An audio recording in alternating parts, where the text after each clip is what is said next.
সরকারের কোন দোসররা যারা অতীতে বাংলাদেশ জাতীয়তাবাদী ছাত্র দলের কোন পর্যায়ের কোন নেতা কর্মীকে যে আক্রমণ করেছে, নির্যাতন করেছে, হামলা করেছে, গুম করেছে, সেই সকল ছাত্রীদের কোন সন্ত্রাসী যেন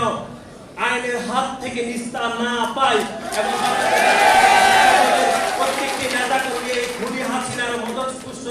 ছাত্রলীগের সন্ত্রাসীরা যেন দেশ থেকে পালিয়ে যেতে না পারে, একই সাথে সাথে এবং ক্যাম্পাসগুলোতে কোন রকম যেন সাংগঠনিক কর্মতৎপরতা না চালাতে পারে, সেজন্য বাংলাদেশ জাতীয়তাবাদী ছাত্র দলের প্রত্যেকটি নেতা কর্মীকে সর্বোচ্চ সতর্ক থাকার আমরা উদাত্ত আহ্বান জানাচ্ছি।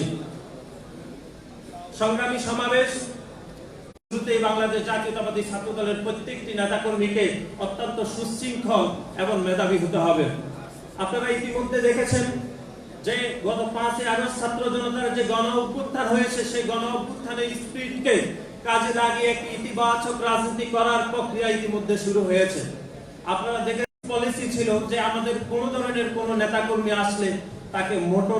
মোটর শোডাউন দিয়ে আপনারা কিন্তু রিসিভ করতেন। ইতিমধ্যে এই বিষয়ে কিন্তু আপনাদেরকে একটি শক্ত নির্দেশনা দেওয়া হয়েছে। এটি এই জন্য নির্দেশনা দেওয়া হয়েছে, একটি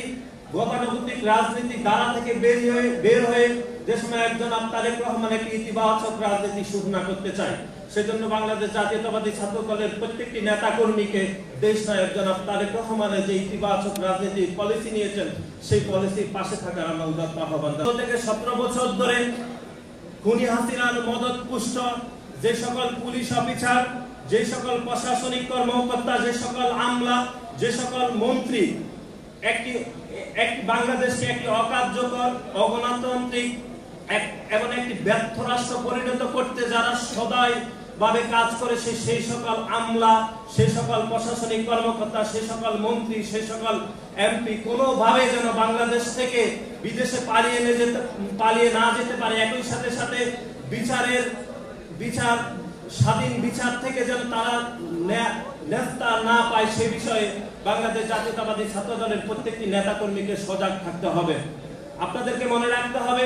বাংলাদেশ জাতীয়তাবাদী ছাত্র দলের প্রত্যেকটি নেতা কর্মী দেশ নায়ক জনাব তারেক রহমানের সবচেয়ে আস্থাভাজন নেতা কর্মীদের মধ্যে অন্যতম। সুতরাং আপনারা যদি কোনো অনাকাঙ্ক্ষিত ভুল করেন অথবা ইচ্ছাকৃত অথবা অনিচ্ছাকৃত ভাবে সেটি দেশ নায়ক জনাব তারেক রহমান চরমভাবে মনোকষ্ট পেয়ে থাকেন। সুতরাং আগামী যে বাংলাদেশ হবে, যে সাম্য মানবিক বাংলাদেশ প্রতিষ্ঠা করার জন্য গত 1 যুগের বেশি সময় ধরে আমরা আন্দোলন সংগ্রাম করেছি, সেই আন্দোলন সংগ্রামের একটি সফল সূচনা হয়েছে 5 আগস্টের ছাত্র জনতার গণ অভ্যুত্থান। সুতরাং সেই আন্দোলন সংগ্রামের স্পিরিটকে যদি আমরা কাজে লাগাতে চাই, তাহলে আগামী যে বাংলাদেশ হবে, সেই বাংলাদেশের যে অন্তর্বর্তীকালীন সরকার রয়েছে তাদেরকে আমরা সর্বোচ্চ সহযোগিতার সহিত একটি গণতান্ত্রিক ক্যাম্পাস এবং গণতান্ত্রিক বাংলাদেশ বিনির্মাণে আমরা এই সরকারকে সহযোগিতা করব। একটি অন্তর্বর্তীকালীন যে সরকার রয়েছে তাদেরকে যেন একটি গণতান্ত্রিক পরিবেশে নির্বাচন ব্যবস্থা করা যায় এবং সেই গণতান্ত্রিক নির্বাচনের মাধ্যমে এদেশে